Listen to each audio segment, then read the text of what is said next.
Welcome to yet another TSYS Colloquium. This week we have Dr. Peker and Ms. Relia Smith. Their topic is NetLab, using an online solution to deliver interactive labs. That sounds interesting. So we're going to get an actual demo of NetLab. There will be opportunity for interactions and comments. So really looking forward to it. Okay, I'd like to first start by describing you how we came across to NetLab. The first time we used NetLab was a year ago, or was it a year ago? Almost 2 years ago. Almost 2 years ago, I guess, when our students participated in this competition, the cyber defense competition, the Southeast cyber defense competition. They were to compete remotely, and they were be given these access information, login and all that, and then they would have to complete some challenges through this environment. And we didn't really get to do much because we weren't really given any access to the system, but we learned from them that it was actually a good system where they had computers, routers, switches connected to each other, and they had to do certain tasks as part of the challenges. And then in the summer of that year, we went to a conference in San Diego. It was a CC conference, and Aurelia and I participated in a workshop there. It was called the Ethical Hacking Workshop. And there we actually got to use this system, and it was actually great. It was very impressive how easy it was to just log into a website and then get access to all these machines and then carry out tasks, and then you could schedule times for your, so there was a scheduler where you had to go in and choose the time that fits best for you, and you could put limits on the time. And you would go in, click on this computer, it was a, let's say, Linux machine, you would click on this machine, it was a Windows server, and so on. So it was very easy for the user to use without having to deal with all the setups and everything. So then, in the beginning of this year, Aurelia and I participated in a sort of training for the NetLab community. That was a community meeting is what they called it. And they talked about NetLab, their services, what you can do with it, what they look into in the future and all that. And so we want to talk. Oh, and currently, some of our students are involved in this National Cyber League, which is a training and a competition program. So they first do some training, they complete some labs, and then they participate in competitions. Again, through the trainings are all through NetLab, and the competitions are through another system Which is this here. Cyber Skyline. So Aurelia is going to talk about the competition and the NetLab. Thank you, Dr. Okay. And we also have our students here that have used the system, so maybe at the end they could comment how they liked it, what they learned or what they didn't like about it, etc. So this is the National Cyber League website, and just to show you, so the training is in these two locations, and so these are big schools that have had NetLab for a while, and so what they typically use it for is outreach. So when we did our Southeastern regional competitions this year and last year, we used the Moraine Valley pods, and so Kennesaw, is the regional university that hosts that, but they were actually using their NetLab resources for that, for both of those years. You look skeptical. 2 years ago, well, yeah, last year at the InfoSec CD conference, they claimed that they would receive like $500,000 from their IT department to set up this system. This system. Well, Dr. Peker, well, the students were in it, right? So Nate played in that game this year. Were they still using the Moraine Valley pods? Wait, what was that? Okay. This spring, when you participated in the SCCD, did you still use the Moraine Valley pod? They were still Yeah. using Moraine Valley. Yeah, Okay. so they're still, so this, they have just, I think their setup is so massive that they can host, you know, like again this time they were actually overwhelmed with this National Cyber League this fall. That's why they offered the Prince George's as kind of an afterthought. A week into the training, they started saying, well, it's so full that we have to actually bring up a second system. But for just a regional competition like the Southeastern or so, the Moraine Valley can handle it. So there must be that massive. And just to brag, this was the game after the training, where there was about a week of training. Then there was a game, which very nice little interface. And let's see if there's, let us see the scoreboard. And since he's here, so here's Mr. Gibson at number 50 and Mr. King at number 51. And Mr. Lambertson is also on the list. You know, they're all up there. As these two were the top scorers, and Mr. Lambertson is, did you guys get your ratings yet?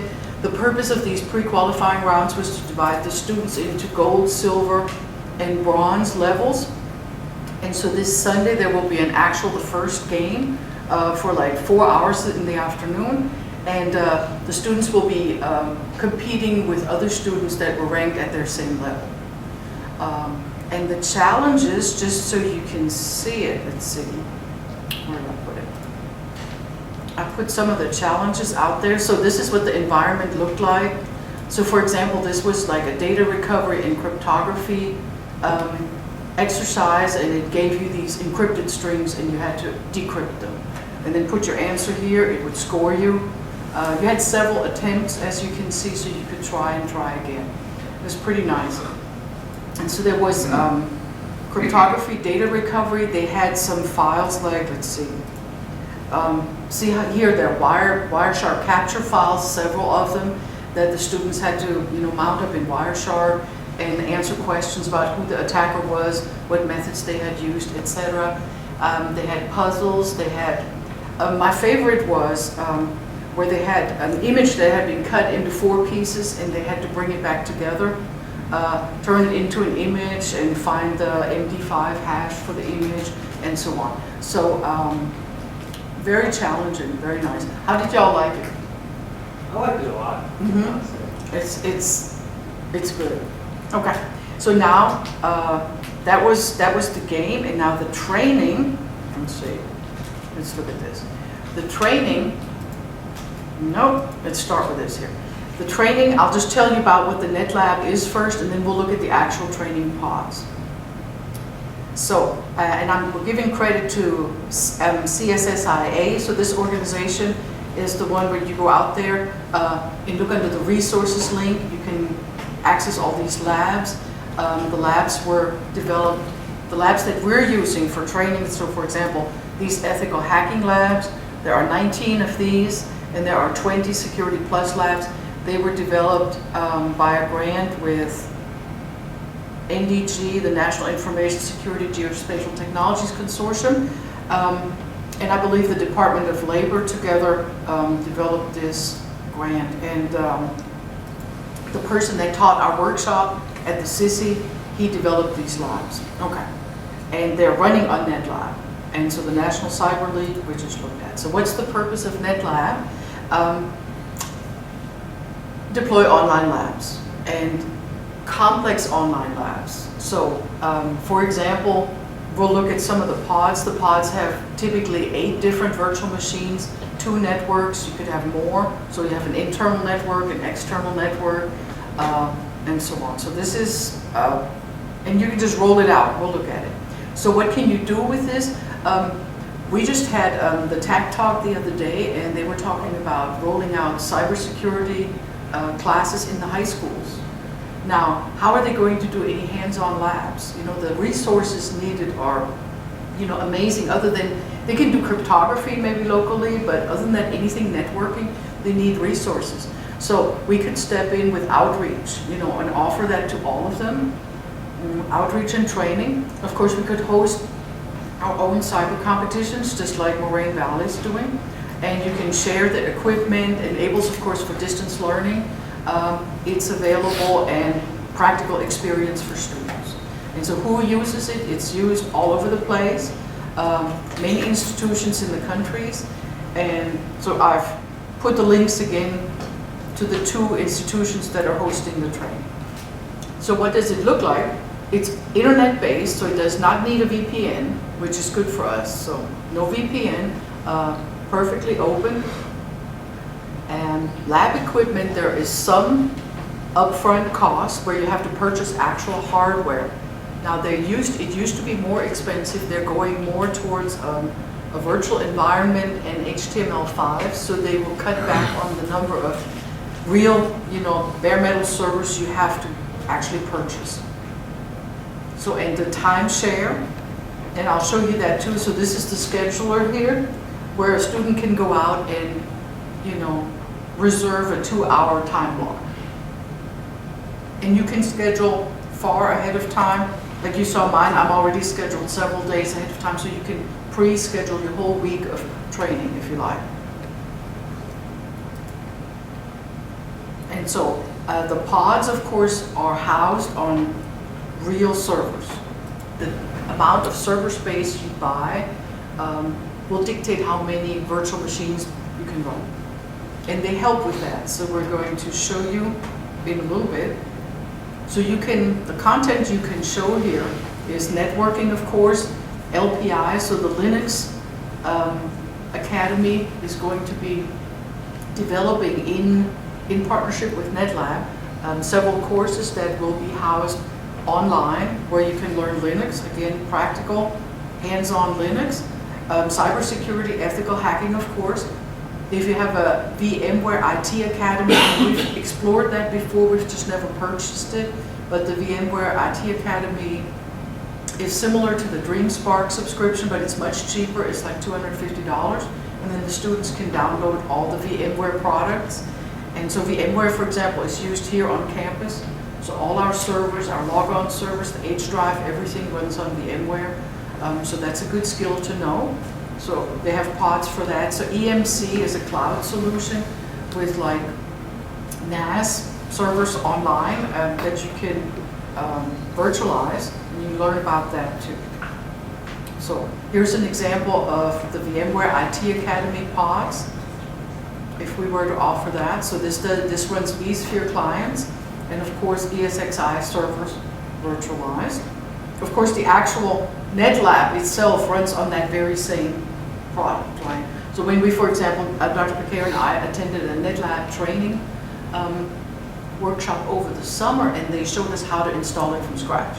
So VMware also runs NetLab. So EMC, that's the cloud solution. You see the SAN there, and so students would learn how to implement, cloud-based services. This is the Linux Academy.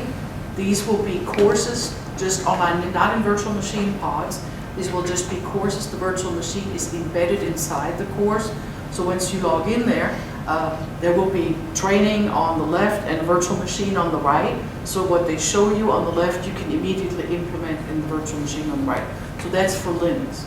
They also have some Linux virtual machine pods that you can mount up in the existing NetLab already. And these are the cybersecurity pods. So you see this one has 4 virtual machines in internal network, 2 in an external network, a firewall, and a sniffer. For example, we'll be looking at this pod. And so different pod types, depending on what you need, and these can be customized. So they sell you existing pods that come pre-configured with virtual machines, or you can tell them what you want, and they let you also create your own. So for example, you can build virtual machines and add them to pods. You can create your own labs, and so on. So they have different interfaces to the NetLab. What we will be looking at is the student GUI, because that's what they are exposing in that training, right?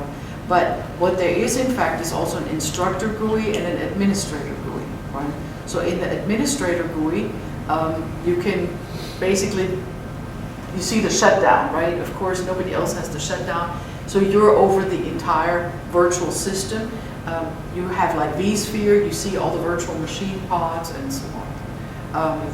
For the instructor, that's more what we're interested in. You can schedule, your different classes. You can put labs out there saying these will be available during this week, and during this week you have to schedule yourself a 2-hour time slot to complete this lab and so on.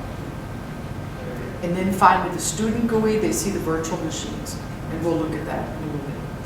And so the setup, the vendor will actually work with UITS once we, if we, and they will work with them and tell them exactly what we need. So they have the whole setup and they go down. So these are the 2 products they have right now. Again, they're in the process of changing that, so this will change. The idea is the one that's cheaper has 2 custom pods, and the one that's a little bit more expensive, all of your pods can be customized. And we don't know yet what we need, so the idea is you have here up to 80 virtual machines and 160 virtual machines. So again, that depends on the kind of server you purchase. And again, this would be of interest to UITS here. And so they tell you exactly what server to buy, how much it should, be able to handle and so on. So that's the services they offer. So you're in no way on your own. So we would not have to set this up and so on. So that's part of the purchase price, that they guarantee that this will work, right? So we wouldn't have to do that part. And so the idea is though that you have to purchase at least 3 servers. And then once it's installed, this is what it will look like. And you notice that the virtual machines are completely isolated. So they cannot, in fact, go on the internet, right? So they're isolated right there. And so that's why you can actually run attack labs. You can use Metasploit. You can send spear phishing attacks with bad links, and then you can be the other person that clicks on that link. And then you go back to the attack computer and you see that connection pop up. And now you can exploit that system, go out, shut down all their services. And the student can, explore that hands-on, and typically they love that.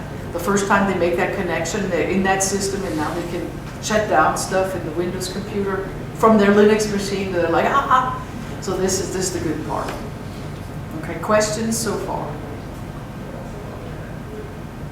So you want to see it? So for the connection, this is a browser, right? Browser It's browser-based. And so this is what it will look like. So I've already logged in, right?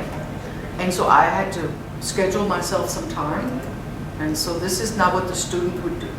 And so this is the ethical hacking pod, because I made an ethical hacking reservation. If I had made a Security Plus reservation, my pod would look different. If I had done virtual, VMware, it would look different again, right? So based on the lab that you're doing, this will be completely different. So these virtual machines are all already running. So if you click on status, and our internet here is uniquely bad. In this room, I've done this at home on a laptop and it worked fine, on a wireless. How about you guys? Do you do it at home, like with a laptop, wireless, works fine? No, it's working fine for me. Yeah, it works fine. This is crazy. But anyhow, so the idea is the status, they're all on. To get into one, you would, for example, this external, so you see the internal network, right? In the external network, if you click on, seriously, just for this, you're not going to work.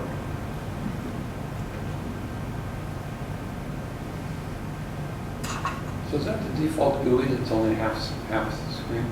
Yeah. Okay, what they're always telling us when we're working in this as a team, they always tell them, don't click I'm done, because otherwise it will shut you down. Let me shut it down and bring it back up. Then I might have taken away mine. There we go. Okay, so it's Java-based so far. This is going away, right? Because we know that Java is no good, right? In future, from the security perspective. So they're redoing, that's what I was saying, that the sales presentation, so to speak, is a little bit old because they're changing their entire approach, going to HTML5. and CSS 3, and so they will be able to dispense with Java in the near future. So probably by the time, you know, our process gets going, they should have their new product ready. So we will not, in fact, have this. But then once you open this with Java, and typically it's quick, so now the first one will come up and run. And so once you have one going, you can get all the other ones going too. So like, for example, an internal one.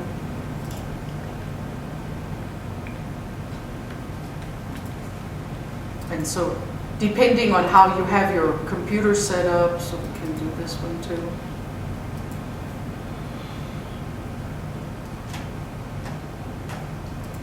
And so you can then log into these. And now they give you the passwords, and I'll show you where that is, but I can get it.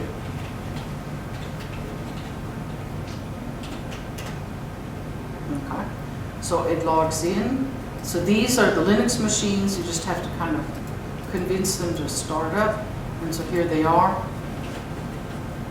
And these are Backtrack, and they're working on new versions. And this one always doesn't log in the first time, so you log in twice.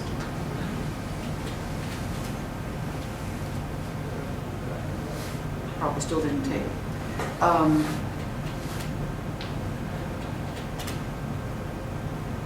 And now the labs always tell you to start the X server on these and get them going that way. A lot of the Linux labs you can just do from the command line too.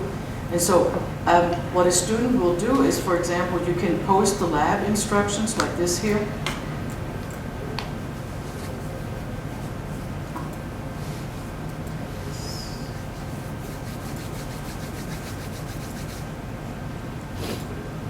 Okay, and so this one is copying a website. This is the topic, using Metasploit to send spearfish email and then exploiting the victim machine. And it explains what all the tools are, shows the student the topology, shows him or her how to log in. So here are the different passwords. You can go off the IP address. So this particular lab takes these 4 virtual machines. The firewall has to be running, of course, otherwise nothing happens. That's why all the virtual machines are on by default. And then you can go directly in there. They explain to you what you go into your Backtrack machine, and you can copy a website, you can change, and so on.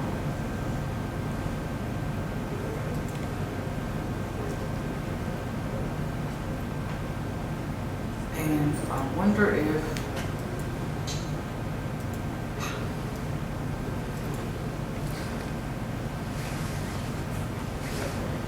so again, students, if you would tell me, like at home, do you have any problems with the connectivity? Like this here? No. No. So I have no idea what their issues are here. I've had it, again, on the wireless, every once in a while it would say you've lost connectivity, but then you just say reestablish, and it's actually fine. It does not drop your lab. And so, I mean, if anybody wants to drive it, you can just come up here and try it out. So we don't need this anymore.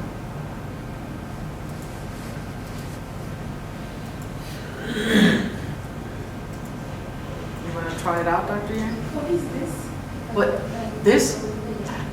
Dr. Obando asked for a speaker, Oh, and then they brought this. oh, so this is not. Has nothing to do with it. No, no. Nothing to do with it. Because I can't see it. Okay, yeah. So that's basically, that's what it is. So do we want to, this one, to bring back up? Oh, can I ask a question? Please. You said the more expensive version can have up to like 160 virtual machines, right? Mm-hmm. So like I was thinking, if one student needs 4 virtual machines to do one lab and attack each other, does that mean you can only have like 40 students to do it at one time, or no? What they mean is, you know, I sort of hosted it at Prince George. Maybe they're too full. What they mean is, okay, so the virtual machine. All right, Dr. Young's going to hate this. He already looks like he hates it. What they mean is the pod, so this whole thing is a pod. Yeah. And each virtual machine can run maybe 3 or 4 pods. Okay. So actually, you know, you could, if then several virtual machines Yeah, on they- one server, so then many students can use that one Then server. at the same time. Yeah, Okay. and all these little ones come together Come, in okay. that one pod. All right. So what they use, we actually had another product that was free, well, they're going to start charging, right? The NICE framework, remember? Another NICE framework. I don't know. So the NICE, the same people, you guys are going to their, you guys going to that conference next week, right? So NICE app's coming soon, so they actually we kind of were the beta testers or so. They made a V app, which also had 8 virtual machines in it. The thing is, we couldn't schedule anything, so they had to schedule for us. But it was free. They opened it for us because it was, testing. They opened it for us. Our students could log in anytime they wanted. But normally, when they start the product, they go in a scheduler and go ahead to schedule. Right. So the NICE people are working on something similar. It's open source. I don't know that they told us that we could create our own pods or anything. They seem to have it filled with challenges already. They work with and you Rain work Labs, through. right? Rain Labs are from Alaska. Yeah. So theirs are not really labs for training, but they are challenges where students are given a task and they need to accomplish the task without the steps that they need to follow. This one has steps in it, and all the labs are on the steps that you have to take to complete the task. The other one is challenges where you have to figure out how to do it. Yeah. So a pod is just a configuration of virtual machines. Right. So if say 3 of us are teaching cybersecurity courses, and we all have different configurations, we would each have to have our own pod. Yes. Like for each class, probably. So like this would be for the ethical hacking class, and then a different one for the, I can show you because they're always inside the So labs. the academic edition, the smaller one, allows you to have 16 pods. So you can have 16 different configurations, or you can have, I guess, all the same configuration. And as the students go into schedule time. So one pod can be used by one student at a time, by one user at a time. But I mean, a pod in a 24-hour day can be split into, let's say, 2-hour sessions or 3-hour sessions or an hour sessions So if we have 8 courses being taught at the same time. during the semester, so each faculty member could have potentially 2 pods to, can you reconfigure those as you're going through the semester? I think so. I mean, that's what the lab manager does or so.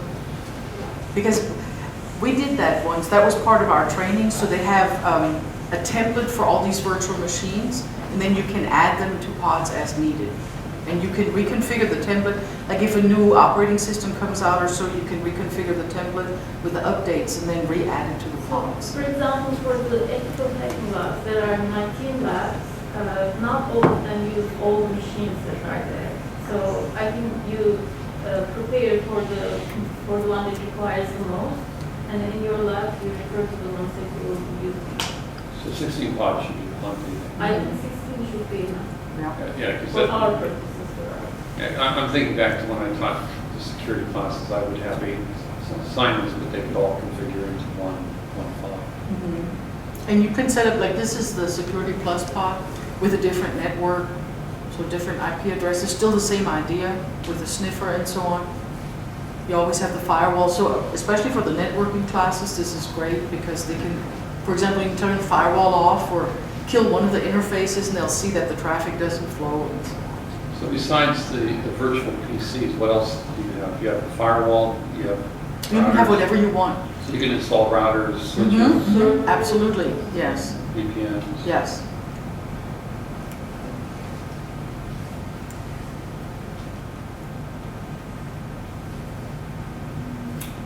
And so, I don't know, what kind of labs did you guys do? Like, what can you tell us about your training?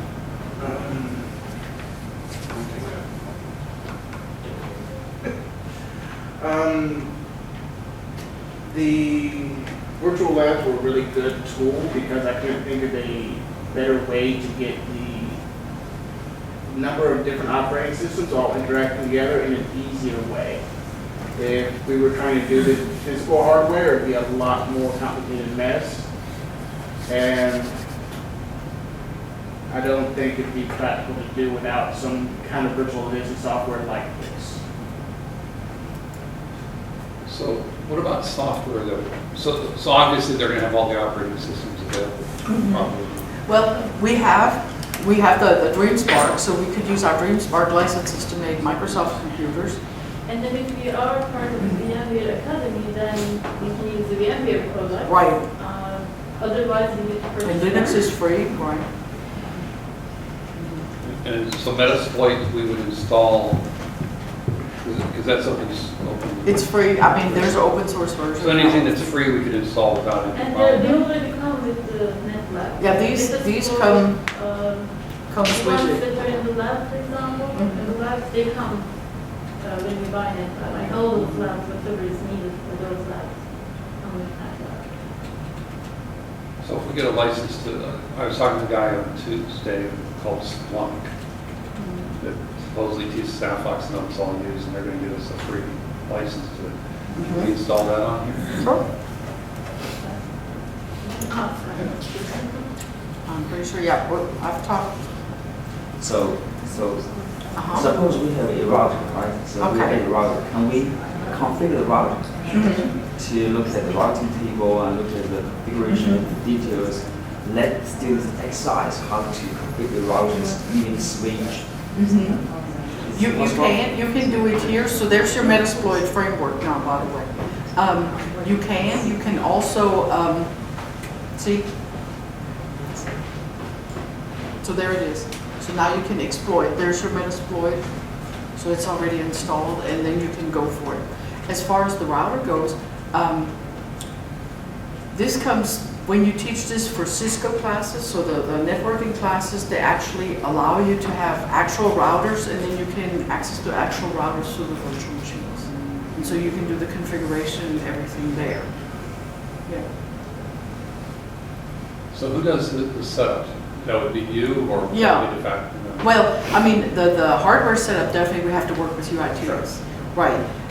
But then beyond that, again, there would be an administrator over the whole thing, and then the instructors would be able to, schedule their own labs, and I guess we would have meetings or so and discuss what pods to create and so on. So how much of that can be done before? I guess you would need probably each faculty member to come up with a list of labs that they want to do before this semester Right, starts. or maybe look through these. These are actually great. I mean, you'd be surprised what all it covers. And actually, a good way to see what it covers is through the scheduler. Yeah, so is there an index of all the labs that are out there? I mean, for this one here, again, for the Security Plus, So you can go to the TSYS website and go to Yeah. resources. Yeah. and So just- those are security labs. those are security labs. So this shows the title of them all. And these are all available for Mhm. These are those CSSIA Do labs. you have any labs designed for network class? They have to, yeah. So what she was saying is right. If you go here and look under resources, oh, there it was. And this is so important. I mean, I've been to 3 conferences, 3 different universities in the last 2 weeks, and everybody's on, more hands-on. So That's what these are all. actually, maybe another thing to note is all these labs are freely available on this website, and including the virtual machines that are required for them. But we worked with Aurelia to, for example, do the ethical hacking labs without the NetLab, and we couldn't have them That talk to would- each other. I Right. mean, they And- are, I guess, designed really to work. To work. in NetLab Plus. And I've used it in a Security Plus lab where we had we had to install the VMware player and then you had to bring in all the virtual machines, so that had to be put on each computer, which is massive because each virtual machine is like 2-3 gigs. So you got like 20-25 gigs or more to copy to each machine, and then each student had to bring up the VMware, then they had to individually start all the virtual machines, You know, and then some of them, you know, that they didn't come up right, or they had to configure the IP address or whatever, you know, so it's just, it's nowhere, it'll take about 15 minutes, you know, to get everybody on track to open up all these virtual machines, whereas, I mean, I think everybody can get into this thing and just click on the virtual machine and start it. Yes? Can you go back to that page again, the one that you just clicked from? This one here? Yeah. I tried to look at this thing earlier, but when I tried to get to the document itself, it doesn't have anything in it. It does, you have to log in I see. to see all, but it's a free login, and it's you'll appreciate it, because they're math geeks too, so you have to do a little math problem to prove you're not a robot. So, but yeah, if you make yourself a login. So the labs are free, anybody can download them. I have never seen that, this is the worst. So at this point, I'm blaming Moraine Valley that they're overwhelmed with people But it could be practicing. us. It could be us, or it could be them, because they're in Chicago, so it's noontime. So maybe their students are in their computer lab using this or something. Or they could have been hacked. I haven't heard. So they're fairly secure. You can't download any VMs until you have like what we had to do to get the VMs, we had to send them a PDF. Dr. Summersign did, saying we're VMware or whatever, and then they let us download it. We had to communicate with the actual person for that. But the labs, you can download yourself. Plus, I think I can put all these 20 labs or so, I'll put those on the P drive under Cyber Labs so you can look at them. Okay? And then we just wanted everybody to see what it can do. And honestly, normally the connection is fine. This is terrible. Go ahead. I was just wondering, what's the limit number of how many students can do the lab at the same time? All of them. Like all of All them? of them. Like if we look at the scheduler again, But you're limited by the number of pods. of pods, yeah. But idea is we would buy enough for that, you know, Enough for the. yeah, students. 100 or something students. Like if we go, We should talk about it at the same time, but on a day, how many slots are there available for students to work? So 2 hour slots is 12 per pod. Well, yeah, so if you get 16, 12 times 16 is the number of students who can log in one time to one particular. Sometimes the community college actually get the money to buy the system. So they are community colleges. Yeah, so really well, but I think they are very specialized in this security is, training. And they had grants. So Suppose with this we can get that's a Dr. Summers question. What's that? He said, when can we get We it? can get the system. Okay, so I would like to get a committee together to decide on what's going to be in our lab. And that committee would help write the recommendation on this. So I'm looking for somebody to chair the committee. Would you like to chair? We probably need a couple faculty, and I would think a couple graduate students would be, and maybe some other graduate too. They can be on. Because I think there's as many people as we can get input from, which would be good.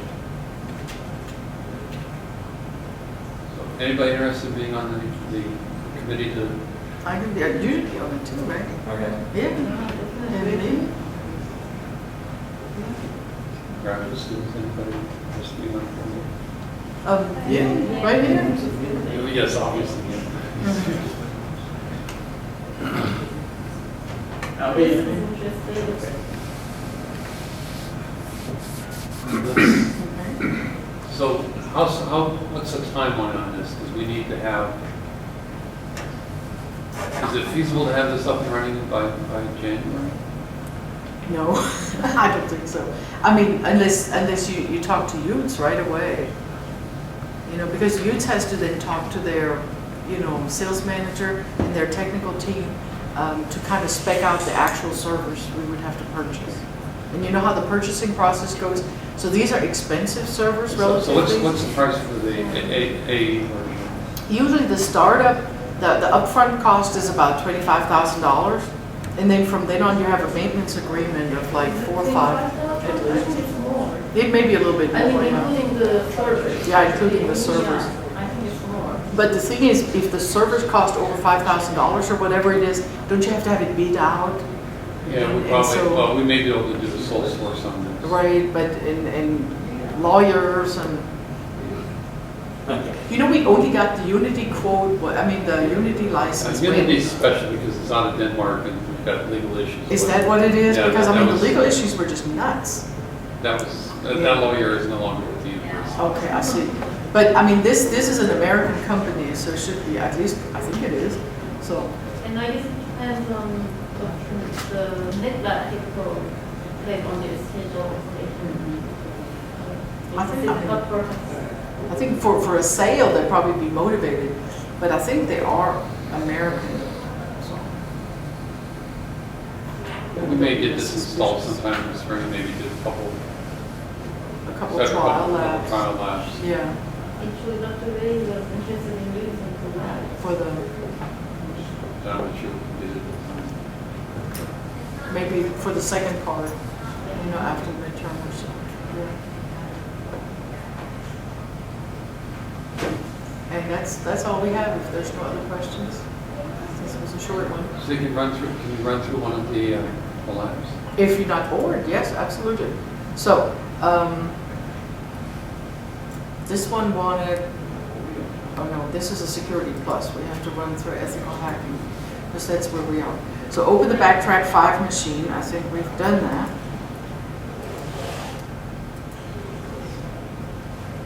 I have just never, even on my home network, never seen anything like this.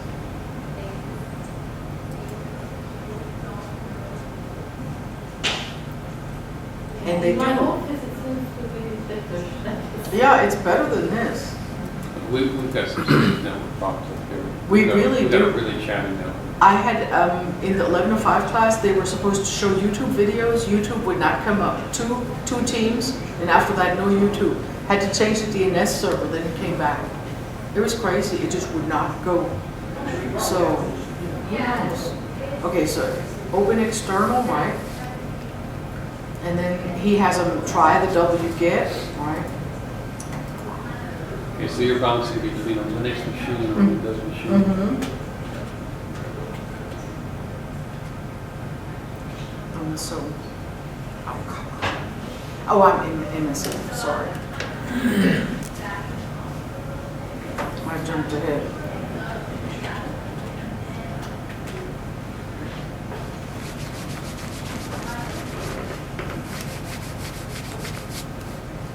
So here's the first instruction. It says go out and get help for this wget command. And so what does it do? It copies websites. So the idea is, in order to deface a website or do spear phishing, go ahead and copy down the whole website first, and then you can. And they send crafted emails to us. So HTTP server XYZ company is their.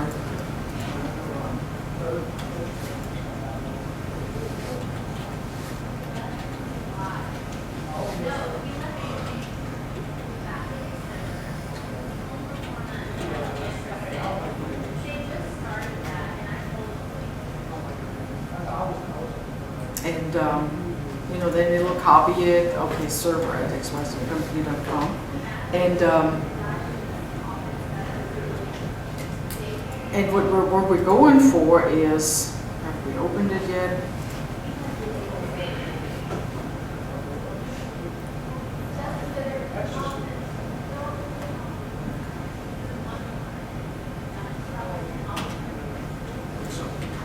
I opened another shell. I got tired of that one. So you can open more than one shell in the Linux if you want. If one shell, you still have to log in correctly. If one shell, doesn't respond or something, you can go to another shell and then do what you have to do.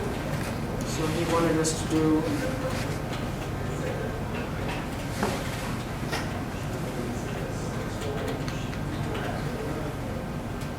Okay, so now it got the page, and he kind of steps you through it a little bit at a time. So first you just use wget without any switches, and all its copies is the index page. And then he kind of has you think about it and say, well, is this, there you go. And then go ahead and look. He does it all through the GUI. I didn't open the GUI yet.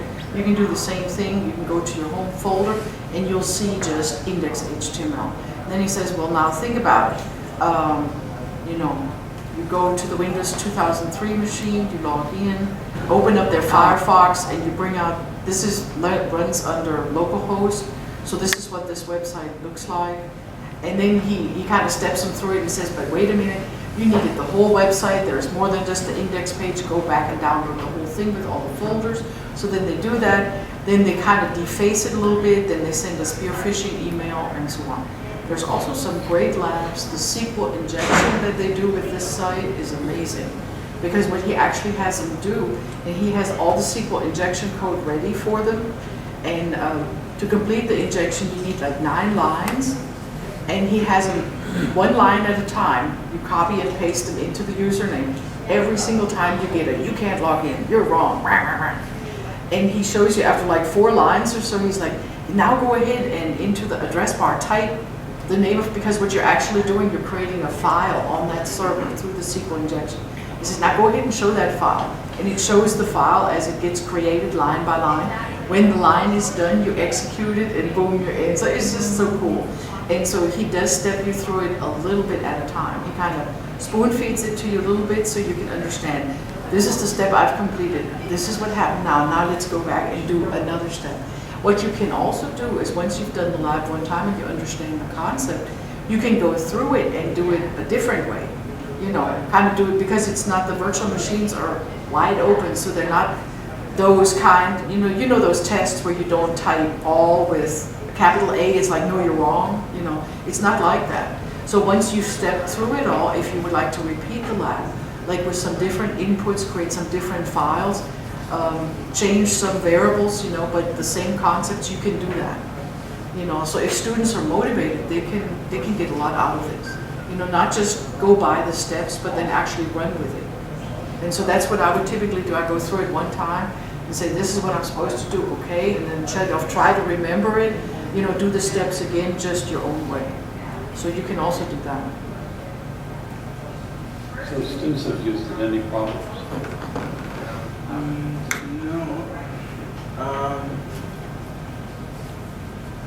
I mean, the biggest issue I probably have with it is that the pods that we got with the NCL stuff, it was using just like backtracks that calculates, like the software was kind of outdated. But that, if you can make a custom pod, then it doesn't seem to be a problem. Right. And we can customize our own pods. And when we were, the TSYS conference this summer, that Jesse Barcelona guy, did you meet him? He was there. Right. So he was actually rolling out his new versions. They just haven't made them available yet. But so there are now Windows 8 and Kali versions of all of this out there too. Just I don't know what they're waiting for. Maybe they're going to roll it out at your conference next week. Yeah. It's very possible. Whenever they roll out a new thing, we get it too, right?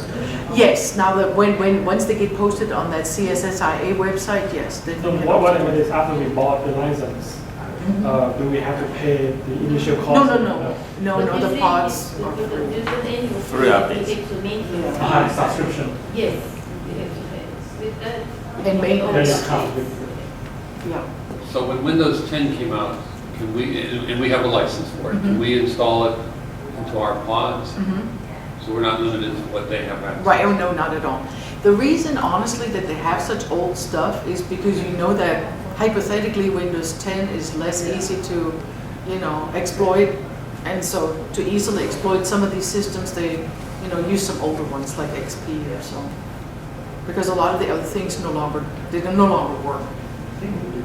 That's also the purpose of that Server 2003. But there is probably still somebody out there who uses that. Some website or some business that's all they have. Because they're still getting exploited. Okay, I think we need to wrap up. There's a class starting. Are there any final questions or comments? Thank you very much, Dr. Peker.